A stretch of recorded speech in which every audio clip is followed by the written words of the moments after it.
What is going on, everybody? Welcome in. It's the Wager Alarm live stream. I'm Howard Bender. With me, of course, Craig Mish. What's up, Craig? How are you? Except for the fact that, you cost us a big week last week, Oh, Craig. I I'm did. not I gonna gotta take lie. the blame. We went 4-1. You were all decked out in your Willy Wonka outfit. You even said on the show that if you went 4-1 or 5-0, that you would have to wear the Willy Wonka outfit again. We didn't even think about it. We We didn't. did the next live stream. We made our picks. You were not in costume, I was not. I was and it not. killed us. And honestly, had we not gone 2-3, I wouldn't have thought about it. Our first losing week in a month. That hurts, man. And not only does it hurt, but The way it happened. we were 2-2.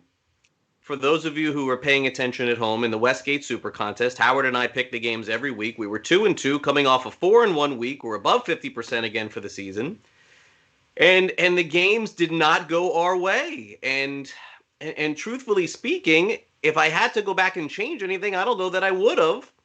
Our wins were pretty solid. Our losses, could have been wins. They really could have been wins. But the one burn was Monday Night Football. Howard and I took the Patriots -7. And a lot of people are watching right now. What do you mean -7? Well, the Westgate, their lines are out right now. They come out Wednesday. They lock. That's it. Yeah. So whatever the lines are today is the line that you get Sunday. So how on Saturday night were we supposed to look at this thing? We knew Joe Flacco was not going to play. We laid the points with New England. It was 10 at kickoff. I was feeling so good. I'm like, wow, we got a 3-point value. Everybody New England was the second most picked team in the contest. And everybody got burned, but it makes no excuse. That was us too. So unfortunately, that was one of our losses. You loved Buffalo. That was a great pick. Buffalo beat Seattle. That wasn't particularly close. What was the other win we had? The Saints, dude. The Saints Saints was also the great. Bucks. With two resounding wins. We didn't even have to sweat either one of those. One of the losses we had was Arizona, up with 5 minutes to go, up a touchdown, and they can't even get the game to overtime. Like, how does that happen? Think about that. Fourth quarter, you're up a touchdown. At the very worst, you're going to OT, but some poor play calling, and you have a kicker in the NFL that can't hit a 50-yard field goal in distance, and you don't know that? Indoors? Yeah, that was disheartening. I mean, that was because Arizona was up. Right? They were up a touchdown. They were unstoppable, Arizona. Unstoppable. Miami played well, but again, they scored on defense with a touchdown. Arizona could not be stopped on offense. They stopped themselves with these horrible play calling on 4th and 1. Another time on 4th and 1, they called a timeout, punted the ball back to Miami. Miami went down and scored. That bothered me. It bothered me a lot, that game, because again, if the kicker, I forget who the kicker is for Arizona, but Zane Gonzalez. Okay, Gonzalez.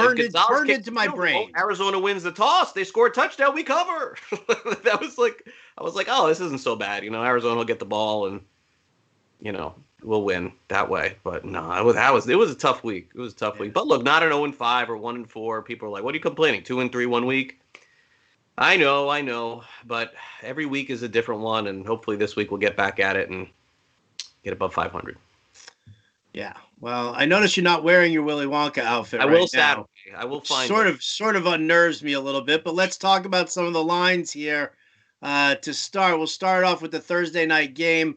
Titans hosting the Colts, big AFC South battle, and it's a pick'em.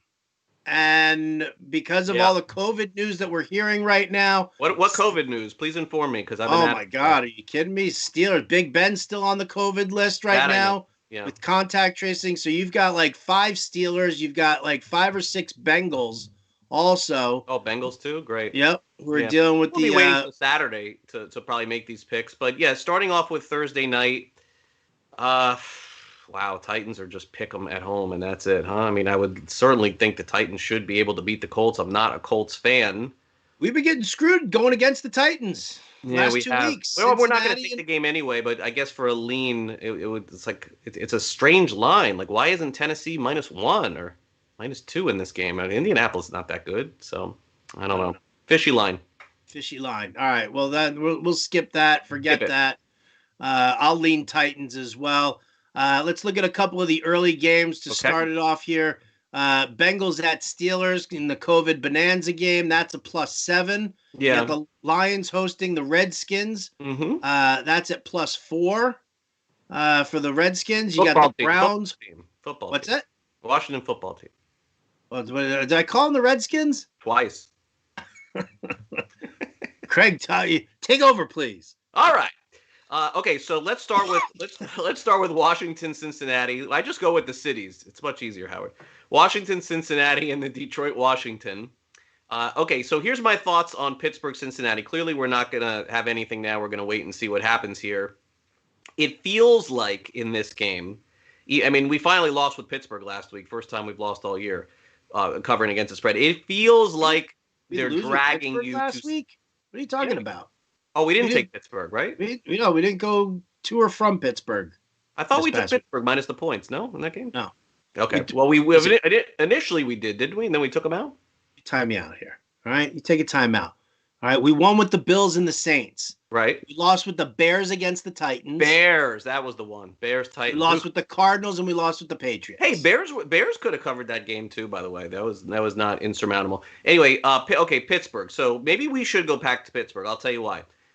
I feel like this line is dragging you to Cincinnati. I feel like it's so many points. It looks so juicy to take the Bengals based on the way that they've played. I would caution you before taking the Bengals. Joe Burrow has looked fantastic all season long with a last place schedule. And in the game that he looked horrible, it was Baltimore, right? So different defense in Pittsburgh than it is some of these other teams that he's played against and destroyed. Tennessee being one of them, played well against Cleveland, I believe, in a loss too. So I would just caution with taking Cincinnati and thinking that they're just going to – and they've been good against the spread, but they're going to just keep covering these lines because I don't think so. And remember, Kyler Murray, as good as he was last year, hit a point this time last year, and he started going downhill a little bit. So, we'll see. And off the bye last week, that didn't really work out for a couple teams. But anyway, Lions -4 against Washington. I don't have a strong feeling either way. I don't feel like I have a good feel for Washington at all. I feel like I have a good one with the Lions, which is basically they win 1 week and lose 1 week and win 1 week and lose 1 week. It's pretty much exactly what they do. We got Cleveland against Houston. Cleveland with Mayfield. I assume he's going to be playing this week. They are coming off a bye with their running backs, and the Texans don't stop the run. And Cleveland is -3 in this game, Howard. It feels like maybe Cleveland should be a little bit of a bigger favorite in this game over Houston. I'm not a big Texans fan. Well, I think one of the things that we had to deal with, Baker Mayfield was on the COVID list, reserve COVID list, which he just got reactivated from it today because of dealing with contact tracing.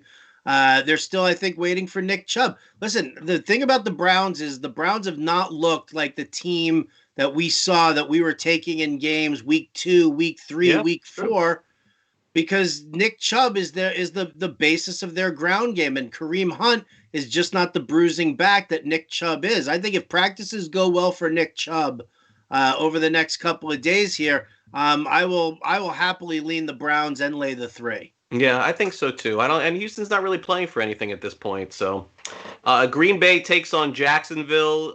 Look, Jake Luton played very well. I said this on my Sports Grid show. My prediction with Luton is that there is no possible way he's going to get away with what he did last week against any other team in the NFL.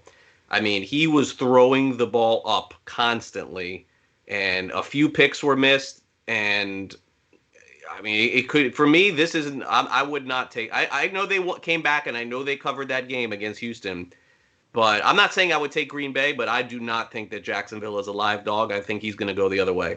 I think we could see Minshew again. And I know Luton played very well. I get that. Really? Yes. I watched the game very closely. He was constantly throwing the ball into coverage, a couple of dropped interceptions.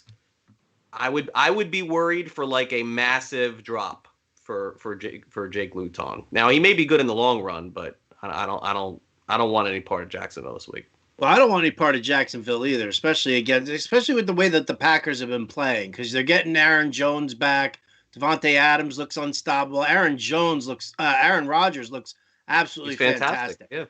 So all right, so Eagles Giants, and Giants have been a covering machine all season long. The Eagles are off a bye. Eagles are laying 3.5 at New York. I feel like the Eagles are better than New York, but There's going to be a lot of Giants backers this week. I don't know if that's the right position, but I feel like a lot of people will be on the Giants. We only have 4 home dogs this week. Yeah. Out of all these games, only 4 home dogs. We'll find some. Bucks Panthers. Bucks are -5.5 at Carolina. I think this is the right line. I know Carolina's played great. I would expect Tampa Bay to play much better. I think you're going to see a different performance this week, and I think play worse. I think they bounce back this week. I don't know if they cover, but I think they bounce back. Another fishy line this week: Raiders -5 against the Broncos. Like, who is taking Denver? We are. Right. Like, if it feels again like, oh no, here we go again. Like, why? Like, Denver, like, they're terrible, right? Like, they can't. Like, Raiders are only 5. I don't have the bet now. Granted, this is limited to survivor pools, right? But I don't have the best of luck with Denver Oakland games. I think you've mentioned that before, yeah.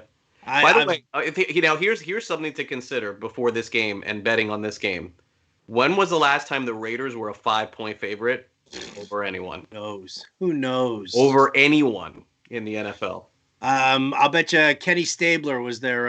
Oh, I mean, listen, when they won the Super Bowl like 20 years ago, maybe, but or they went to the Super Bowl against Tampa that year.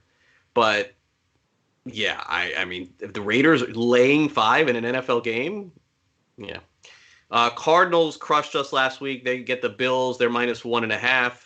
You've been the Bills whisperer, so maybe we'll go back to them this week. And I asked that question there. Now, why in the world would the Bills, with the way that they played last week, with the way that Josh Allen has looked, why would they be the underdog in this game? Because the Cardinals looked, they looked great, but the defense looked horrible at home. And now the Bills are coming back across country. It's because the Bills are coming across country. It's got to be. Think about this. The Cardinals were 5-point favorites against Miami and 1.5-point favorites against the Bills. You would probably say that you would think the Bills are more than 3.5 points better than Miami.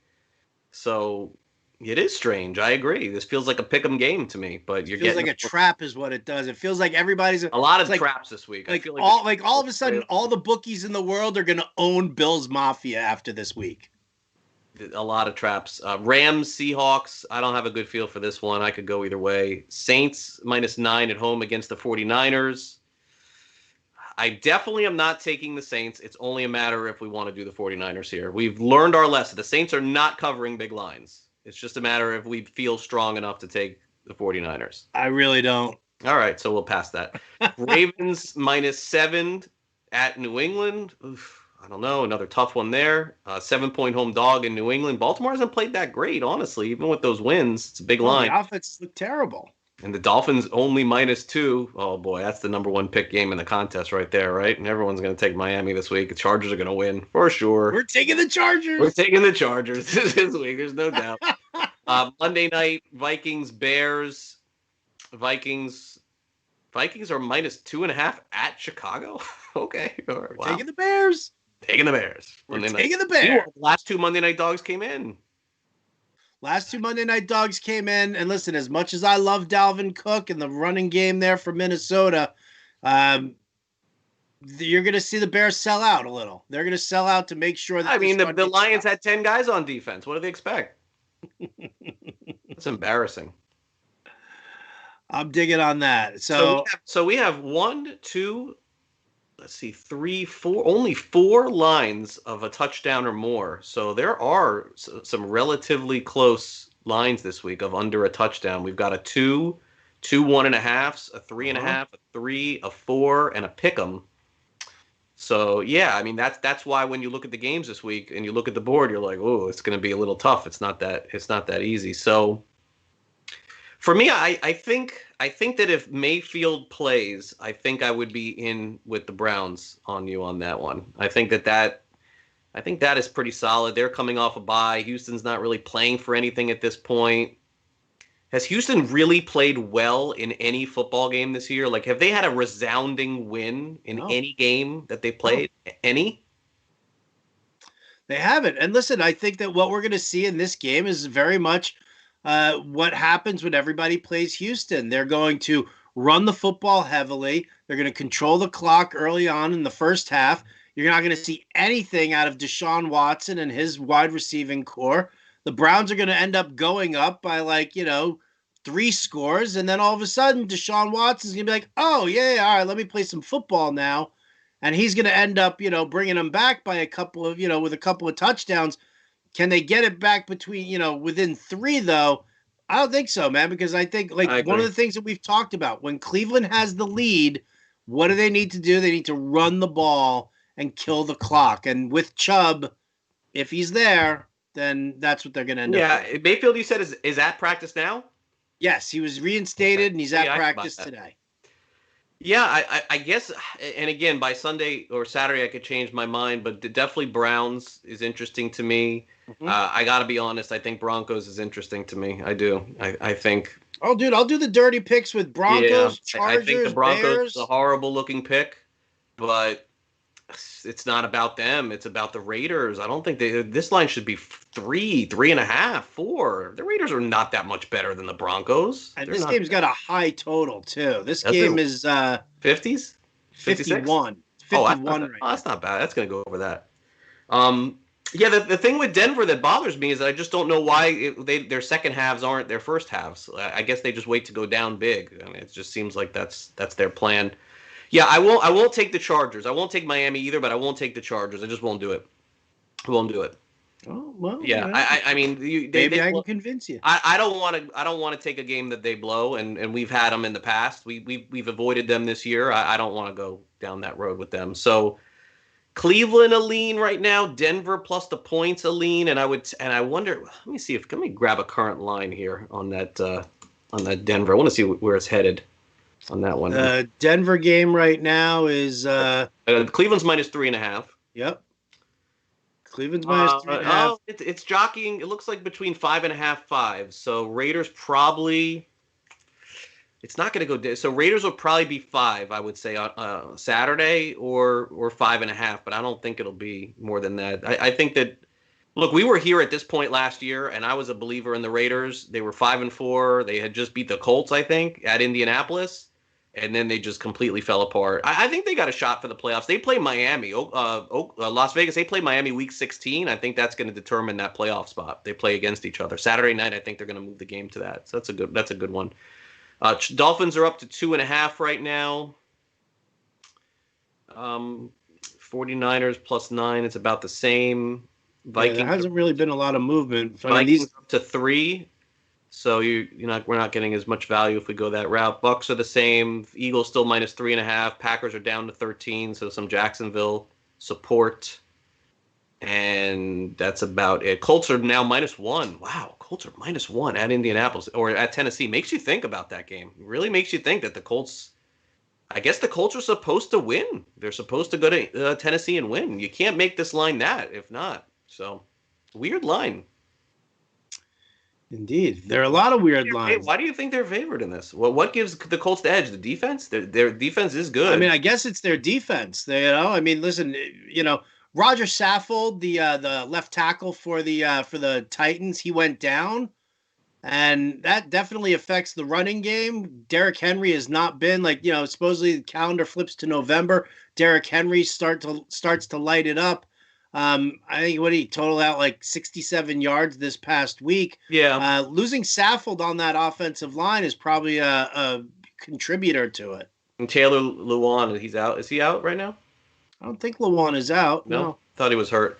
Yeah, the total also dove down from 50.5 to 48.5. It feels like Lewan's on IR. Yeah, he's sorry, out my too. bad. I thought so. Yeah, so but I feel like we're missing something in this game for this line to have completely flipped from Tennessee to 1 to Colts minus 1 and the line going down 2 full points since it opened up on Sunday night. So I will be watching this game. I do not particularly love Thursday night football, but I think that this has a potential to be a good game. Two above 500 teams to watch. So I'll be interested in that game. All right. Right on. Well, there you go, guys. Those are the leans. That's what we're looking at. You guys can find Craig and I on Sports Grid on Friday as we take a look at more of the line movement and see which way things are going, determine what kind of value we're going to get. And then we'll be back here, of course, on Saturday night. We are still at what, 53.3% winning percentage here in I the can't Westgate complain Super with Contest. that, but I feel like we got a win stolen from us last week. I feel Well, like we should. Wonka up, I buddy. don't think we deserve to be 5-1 or 5-0 or 4-1. I don't think that. No, but a 3-2 would have I been thought we fine. deserved to be 3-2. I thought, in thinking through now, I think Arizona was still the right side in that game with Miami. Again, I talk about this all the time. Arizona's laying 5 in our contest, or 5.5, whatever it is. If I turn on the game in the fourth quarter and I show you the score and I show you Arizona up a touchdown with the time left, and say to yourself, okay, free roll here. Who do you want? You want to bet Arizona or do you want to bet Miami? You're taking Arizona every time in that spot. Every time. Up touchdown. Every time. And you can only ask for that in these games. But it's the NFL. Weird things happen. Bad plays happen. Bad play calls happen. Guys miss field goals short. Like, strange things happen in the NFL, and you just don't make excuses about it, because in 2 or 3 weeks we're going to come back here and we're going to be high-fiving about a game that we shouldn't have won, that we're going to end up winning. So it does even out in the end. But I felt like our leans were pretty good last week. The only one that didn't look great was the Bears. But, they had the ball again at the end of the game with like 20 seconds left. Like, I mean, I guess you could say they kind of had a shot there to cover, realistically speaking. Not really. That was the Not one. really. They were down 2 scores pretty late in that game. Yeah, that was the one pick of the 5 that probably so. But it does. But the fact that they've struggled so much lately does make me like them a little more on Monday night. I will say that. Okay, interesting. Again, would not be averse to it. You know how I love Minnesota, but I usually have a pretty good read on Minnesota. And Minnesota on the road in Chicago doesn't endear me all that much. All right. Well, we'll get to Saturday. We'll see what happens in a light college football schedule. All these SEC games, because of COVID's been knocked out. So, look, I'm cautiously optimistic we're going to get to finish this football season. I know that there's been some news today about some shutdowns and things like that. I mean, obviously, whatever keeps the country safe is what I'm for. I'm hopeful we'll be able to get the full season in, but I can't say that it's not on my mind right now, thinking like what would happen if they stopped for a week or two. So I guess we'll just have to see. Indeed. So, all right. So tune in to Sports Grid on Friday. Tune in again here to the Wager Alarm live stream on Saturday night, 8:30 p.m. Eastern. Big thanks to our producer, Matt Sells, as always, for doing the great work. For Craig Mish, I'm Howard Bender. Thanks for watching the Wager Alarm live stream. We'll catch you next time.